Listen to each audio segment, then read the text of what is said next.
కర్నూలు శివారులో కావేరీ ట్రావెల్స్ బస్సుకు ప్రమాదం తప్పింది. అదుపు తప్పిన బస్సు డివైడర్ దాటి అవతల వైపుకు వెళ్లింది. ఆ సమయంలో ఎదురుగా ఏ వాహనం రాకపోవడంతో పెను ప్రమాదం తప్పింది. బస్సులో ప్రయాణిస్తున్న 29 మంది ప్రయాణికులు సురక్షితంగా బయటపడ్డారు.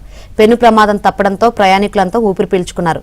పాండిచేరి నుంచి హైదరాబాద్కు వెళ్తుండగా ఈ ఘటన చోటు చేసుకుంది. డ్రైవర్ నిద్రమత్తులోకి జారుకోవడం వల్లనే ఈ ప్రమాదం జరిగినట్లు తెలుస్తోంది.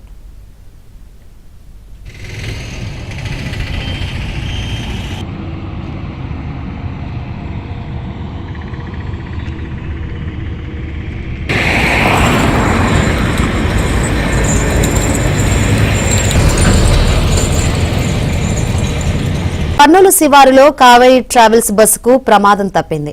అదుపు తప్పిన బస్సు డివైడర్ దాటి అవతల వైపుకు వెళ్లింది. ఆ సమయంలో ఎదురుగా ఏ వాహనం రాకపోవడంతో పెను ప్రమాదం తప్పింది. బస్సులో ప్రయాణిస్తున్న 29 మంది ప్రయాణికులు సురక్షితంగా బయటపడ్డారు. పెను ప్రమాదం తప్పడంతో ప్రయాణికులంతా ఊపిరి పీల్చుకున్నారు. పాండిచేరి నుంచి హైదరాబాద్కు వెళ్తుండగా ఈ ఘటన చోటు చేసుకుంది. డ్రైవర్ నిద్రమత్తులోకి జారుకోవడం వల్లనే ఈ ప్రమాదం జరిగినట్లు తెలుస్తోంది.